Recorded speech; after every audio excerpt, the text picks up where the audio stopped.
Hey guys, Prowl 1701, and today I'm going to be ranking the first seasons from every Doctor. So I'm going to be looking at each Doctor and their first season and ranking those from worst to best to see which Doctor had the best first season, which Doctor had the worst first season, and everything in between. We're going to look at not just how good the stories are, but how good the Doctor was in that season as well. We're going to be able to look at all 13 here. We will be talking about the TV movie for 8 because that's what we have to go with. And we're going to start at the bottom with number 13.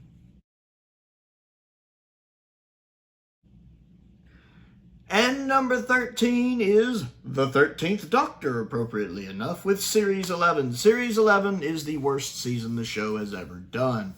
It's pretty bad. Now, there are some good episodes in there. Kerblam is good. Demons of the Punjab is a wonderful Hartnell historical throwback. That's a lot of fun to watch. And then I really enjoyed The Ghost Monument. The rest of it, though, not so great. The Woman Who Fell to Earth, I'm a little kinder toward fresh off a rewatch, but it has a lot of dumb things going on in it. I can't even remember everything in this season. Subaru Conundrum has stuff I like, stuff I don't. Was Arachnids in the UK this season? I don't even remember which season that's in. But Arachnids in the UK is really, really bad. You have Rosa, which objectively makes some strong points, but is also very racist, so I can't get behind that. And then you have the Battle of Whatever, which is... Whoa.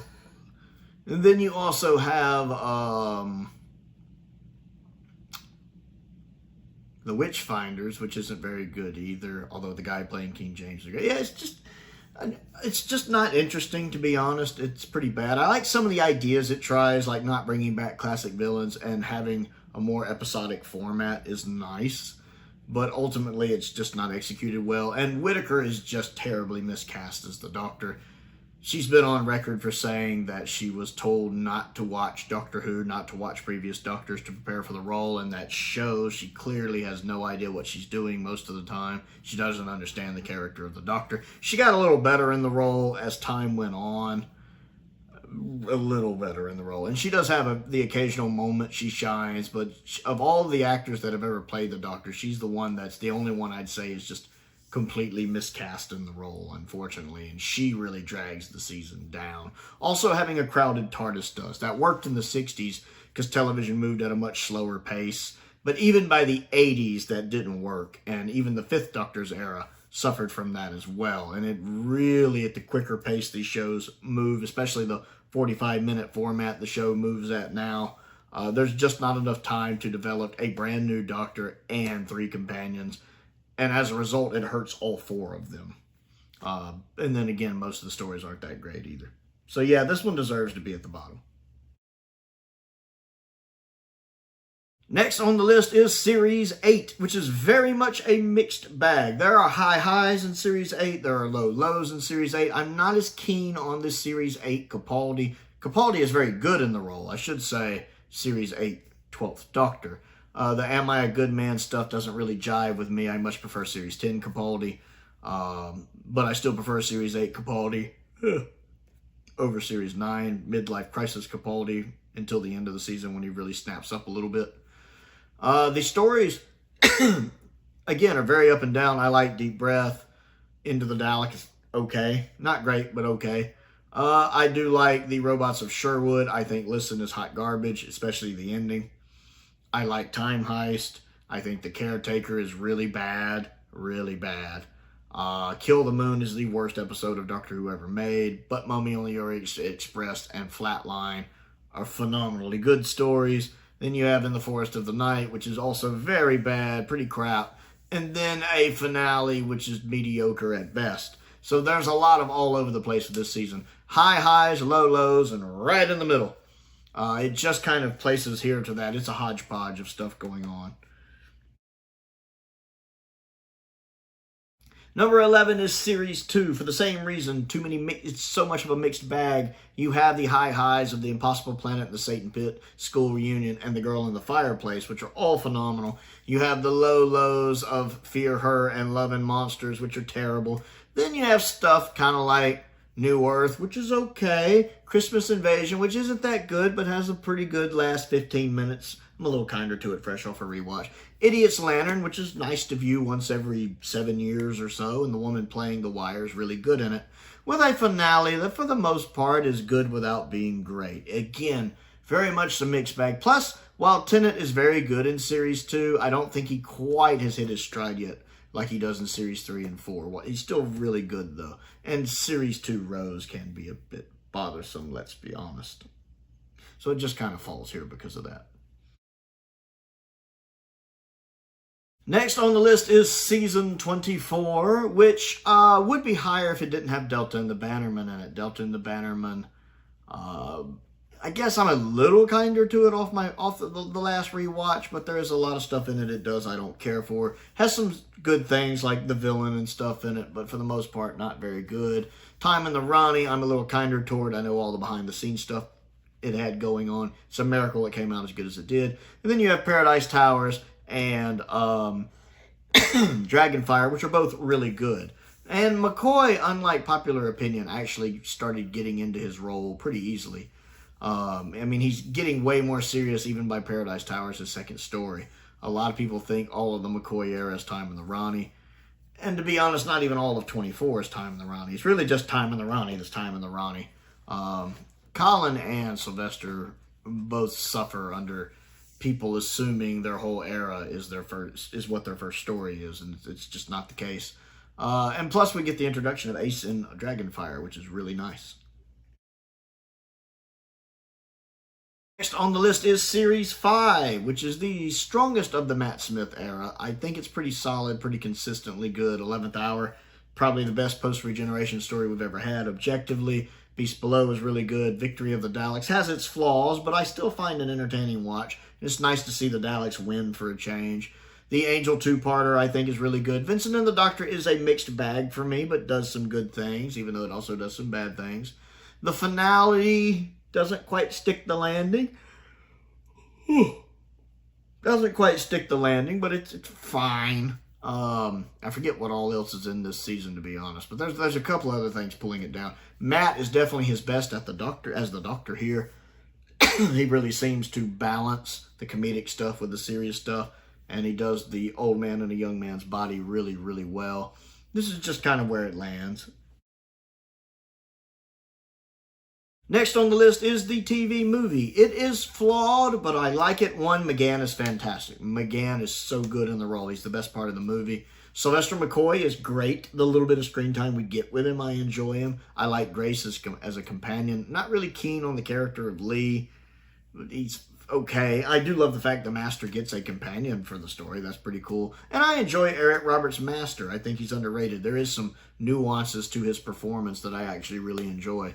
And this has a unique look to it. There's no other piece of Doctor Who quite like the TV movie, with the cameras used and the directing techniques and the camera styles done. There's no piece of Doctor Who that looks the way the TV movie does, that feels the way the TV movie does. It's very unique in that regard, and I enjoy that aspect of it as well. Next on the list is Season 1, the original season of Doctor Who that started it. The real Season 1, not what they're talking about now.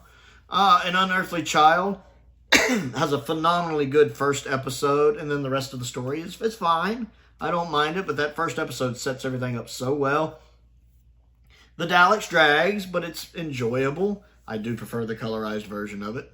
And perhaps if I watched it over the course of a few days instead of all at once, I might appreciate it more. I need to do that. That's actually on my agenda to do.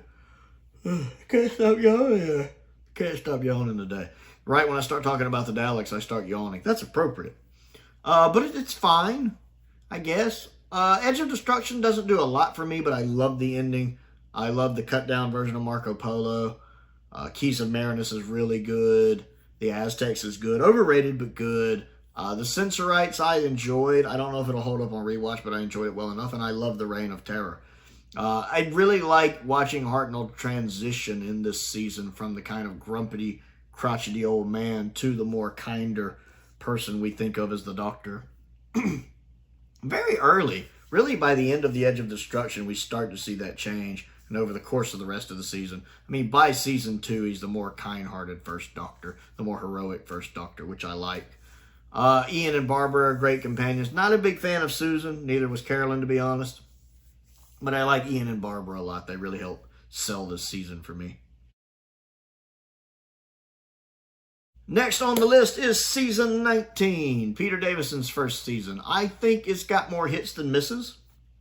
Castrovalva is my favorite Davison story. I think it's really good, especially with the updated effects.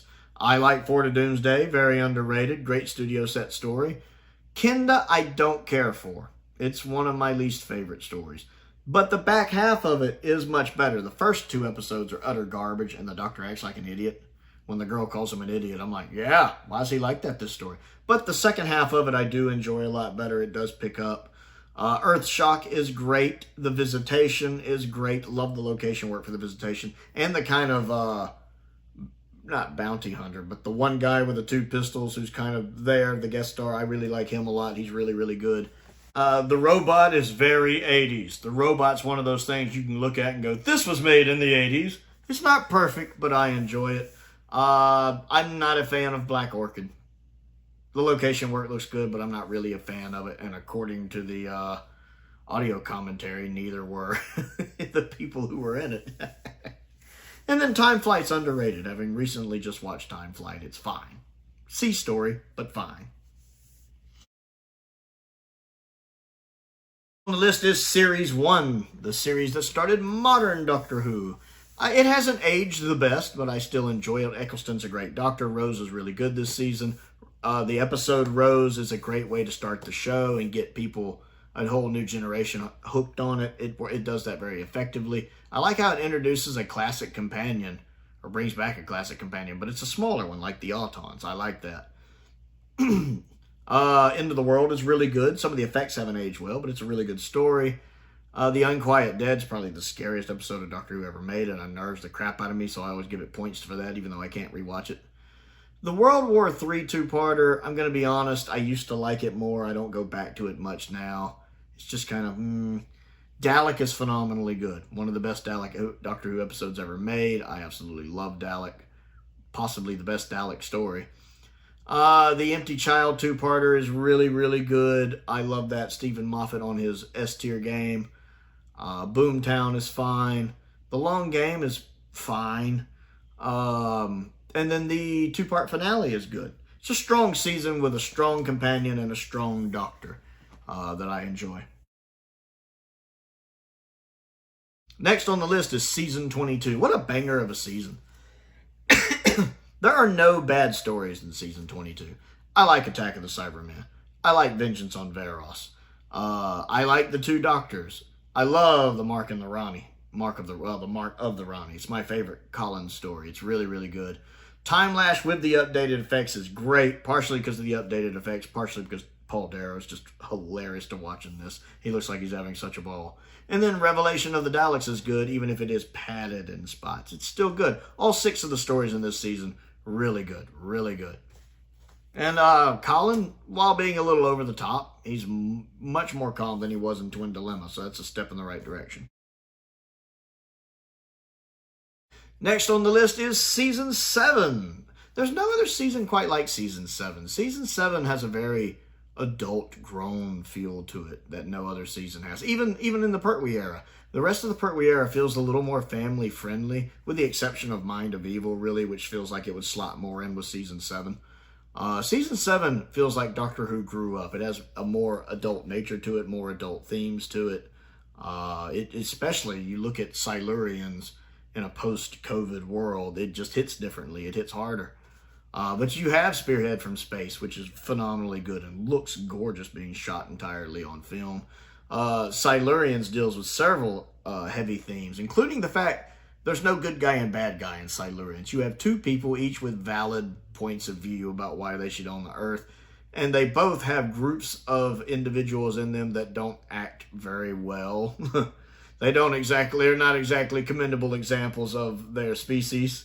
And the ending is one of the best endings in all of Doctor Who. I love John Pertwee's reaction when he sees that explosion. It's one of the best scenes in the show. Ambassadors of Death, I have very much reassessed since my last rewatch.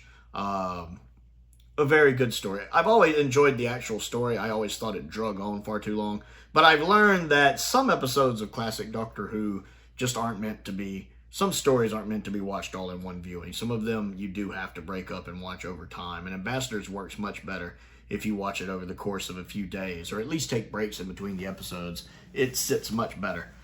My last rewatch of it was much more enjoyable than my first rewatch of it. And then, of course, you have Inferno, which I can watch all in one sitting. I love Inferno. 7 parts, expertly paced. It never drags.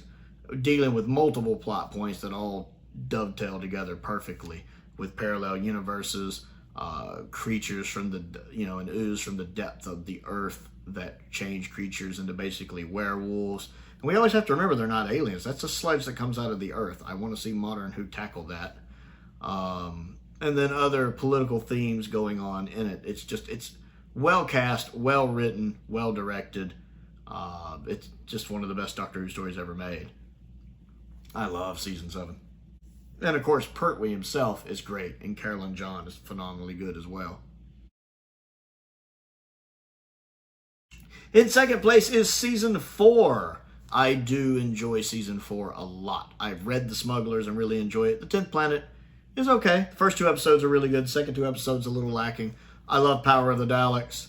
I really enjoyed The Highlanders. I watched the recon and read the novelization. It's really good. Underwater Menace I enjoyed well enough. Now, I did go into, the first time I saw it was when the special edition when the animation came out, the animation version. And, of course, I knew going in it wasn't exactly Caves of Androzani, Blink, Genesis of the Daleks. I knew it wasn't exactly legendary or a classic. And maybe that helped temper my expectations for it a bit. But I went in thinking of it as maybe a C-tier story, and I found myself enjoying it. I liked it. I watched it with the animated black and white 1 and 4 and the surviving 2 and 3, and I found it, for the most part, very enjoyable. I love the Macroterra. I love the Moon Base. They're both very good. I enjoy the Faceless ones. It's kind of in the middle of the road for me, but I enjoy it, and the animation for it works well, and I really liked Evil of the Daleks. It's a strong season, my favorite Troughton season, easily. I love the way Troughton just performs the role this season, what we get from the audio and the few surviving episodes he has. It's a nice plethora of stories that we get for this season. And number 1, of course, has to be season 12, Tom Baker's first season. Partially just because Tom Baker just gets his stride immediately. I mean, by the end of episode 1 of Robot, he's the Doctor. He just snapped into that role, I think, easier than anyone ever has. And he just is the Doctor. We also have Sarah Jane, my favorite companion, and Harry, who I also enjoy. And they make a nice trio. All the stories are sort of interconnected, really, with them traveling and then having to track down the Tardis. And then you have a great bunch of stories. I personally love Robot. It's my favorite post-regeneration story. Just personally, I love it a lot. It's so much fun. The Ark in Space is a stone cold classic. Love it. Sontaran Experiment, again, is not like it's not like essential Doctor Who, but it's a 2-parter that knows it only needs to be a 2-parter. It's a great location shoot, even though it's shot on video and not film. And I think the performances are good. It's an enjoyable story, good for what it is. Genesis, of course, stone cold classic, one of the most classic Doctor Who stories ever made. It's legendary for a reason. And Revenge of the Cybermen is good. Yes, it has a plot hole like the size of a planet. Yes, it does. I know. What do? The Cybermen are attacking. Our weapons are ineffective. Why are they attacking us? Well, we're a planet of gold. That's their weakness. You think we should use the gold? Nah. It's such a plot hole not to use gold on the planet of God. But I love the story. The location work looks really good as well, because they actually had some budget left over at the end of the season, which is probably the only time that ever happened in Classic Who. And the location work in the caves looks really, really well. Much better than, say, the CSO caves in Underworld, for sure. And I like the mask that the aliens wear. I love the B-plot with the aliens when the one alien's trying to overthrow some of the others. I like that B-plot a lot. I love the Cybermen outfits, and I love Tom Baker's performance in this when he's just not having it from the Cybermen. I love it. It's a really underrated story and a really strong season. So I want to know what you think and how you would rank these. Comment down below and let me know. Don't forget to click the like button and the subscribe button and the bell for notifications so you never miss out on another video. I also have a Patreon. If you would like to support me on that, there's a link to that down in the description below. I want to give a shout out to a couple of my top tier patrons, Colin Coney and Perkins. I do appreciate their support, as I do the support of all of my patrons. It's much appreciated. I also have a P.O. box if there's anything you'd like to send me to look at and review. A link to my Amazon wish list is down there. A link to my Amazon UK wish list is down there, as those are separate things. And most importantly, thank you for watching. Hey guys, Prowl 1701 here, and today I'm going to be ranking each Doctor's first season. That doesn't sound right, does it? No. I'm going to be ranking how to phrase that. I forget how I phrased it for the others. I need to go back and look at that.